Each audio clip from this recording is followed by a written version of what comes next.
Known as the Venice of the North, Bruges is one of Europe's most beautiful cities, as well as one of its best preserved.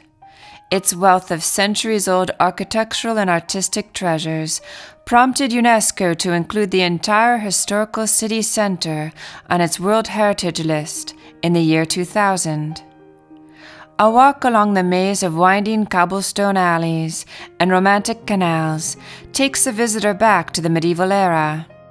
With its lively little squares and peaceful front gardens, the city strikes a balance between the surrounding natural environment and the urban landscape. The central location of the market square shows that this was the medieval heart of the city. It was also Bruges' commercial heart, with the center of city administration located in nearby Burg Square. Completely renovated and now one of the most attractive parts of the city, the marketplace, with its Belfry Tower and Cloth Hall, has been a traffic-free zone since October 1996. The Beffroi is to Bruges what the Eiffel Tower is to Paris. A symbol of liberty and a demonstration of power and prosperity, this magnificent tower testifies to the architectural capabilities of the Flemish people. Soaring 83 meters high, it rewards visitors fit and courageous enough to tackle its 366 steps, with an incredible view over the city and the surrounding countryside.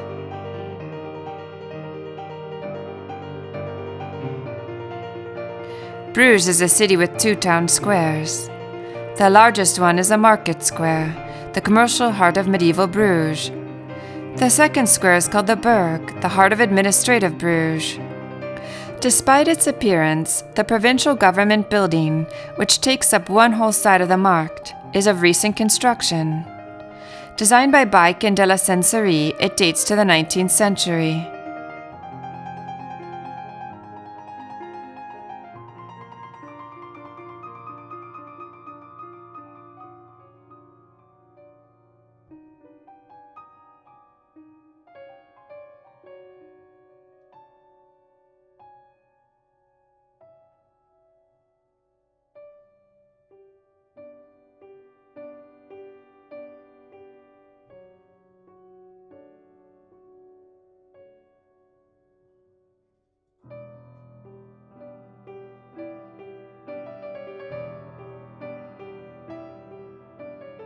Until 1983, the beautiful old Chancellery building was home to the law courts.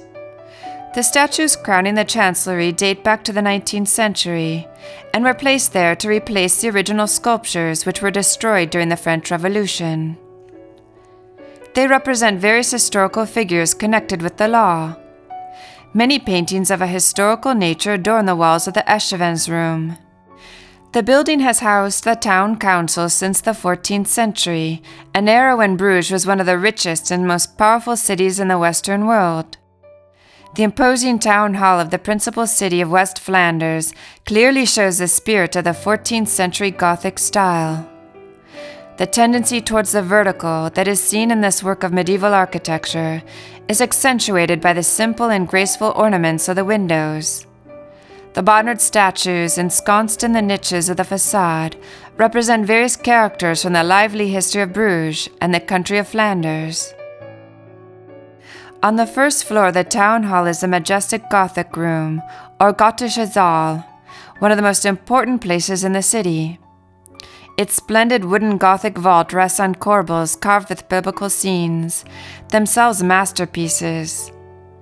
The bases of the ribs of the vault represent the four seasons, symbolizing the four elements: earth, water, air, and fire.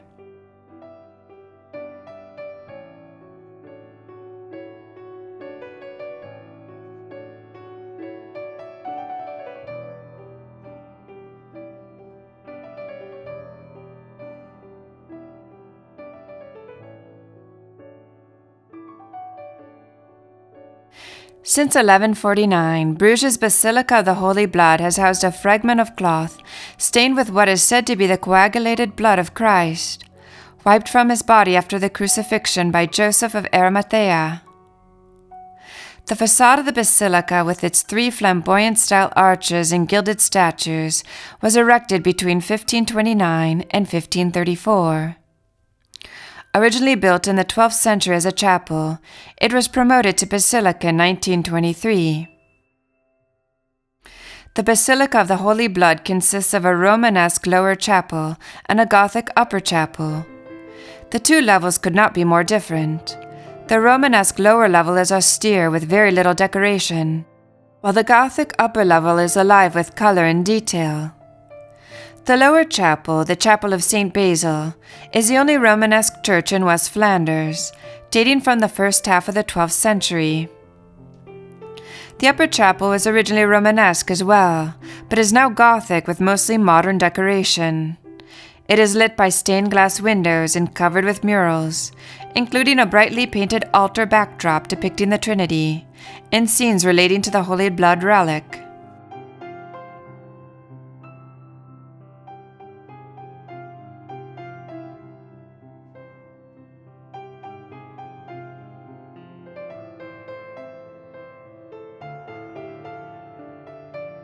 The Cathedral of the Holy Saviour is one of the largest and oldest churches in Bruges.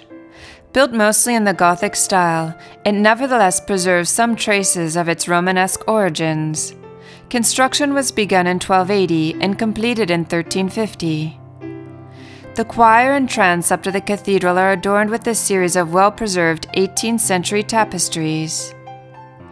The Gothic chapels around the aisle are decorated with priceless statues, elegant sculptures, monumental tombstones, and objects of sacred art. The oldest surviving part, dating from the end of the 12th century, form the base of the mighty tower.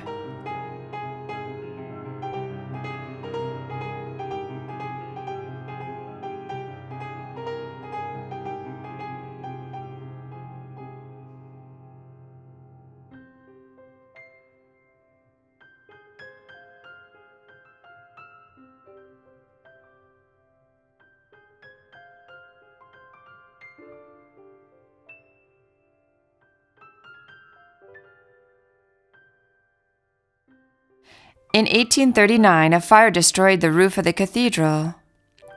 William Chantrel, an English architect, famous for its neo-Gothic restorations of English churches, was asked to restore the edifice to its former glory. At the same time, he was authorized to make a project for a higher tower, in order to make it taller than that of Onze Lieve Veuverkerk. The church was damaged by fire 4 times, including during the French Revolution, but survived those events.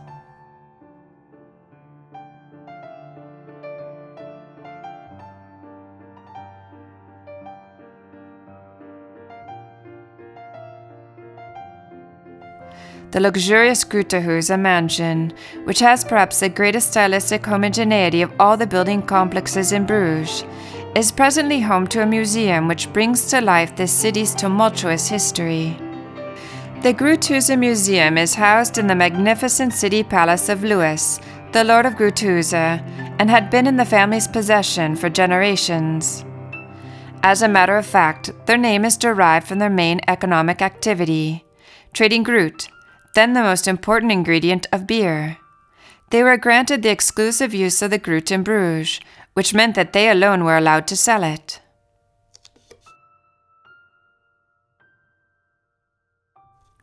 The network of canals, which is Bruges' pride and joy, comes from the river Rye. Elegant pleasure craft carve their way between elegant swans and lively ducks on the canals. In the evening, the Rhine mirror the graceful facades of the houses that line their banks, creating an unforgettable image. The water, nature, and fascinating play of light make the worries of modern life fade away. Bruges is surrounded by nature. Medieval cities needed to be fortified and defended, so walls were built to encircle them, along with moats or canals. Bruges has retained its canals and several of its original city gates, which can be visited by strolling along the promenade around the city.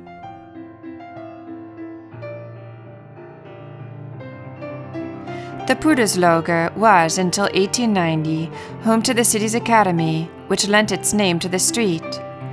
Now home to the National Archives, this impressive building was carefully restored in the early 1900s.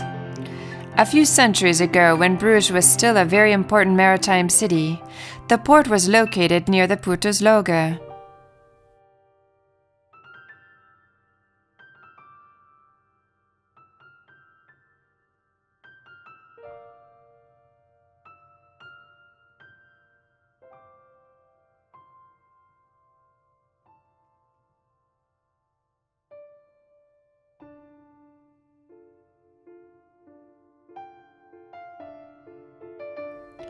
Four of the gates in Bruges' old city walls still remain: the Asses Gate, the Marshal's Gate, the Gate of the Holy Cross, and the Ghent Gate.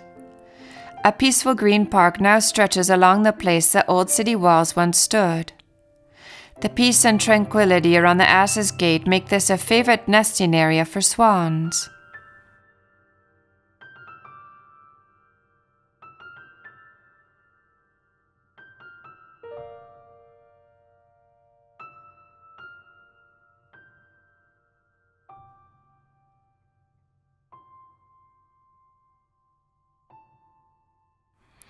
Only 3 examples have survived of the many windmills that once stood along the city walls.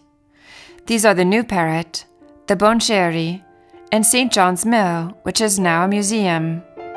The St. John's Mill, together with the Caillois Mill, are now part of the city's historical heritage. Both windmills still serve as grain mills. St. John's House Mill from 1770 is still in its original location, while the Caillois Mill from 1765 was moved close to the Dampoort in 1996. Bruges is called the Venice of the North. This splendid medieval city is one of Belgium's crown jewels. In no other European city is the feel and look of medieval times so present as it is here in this city not far from the North Sea.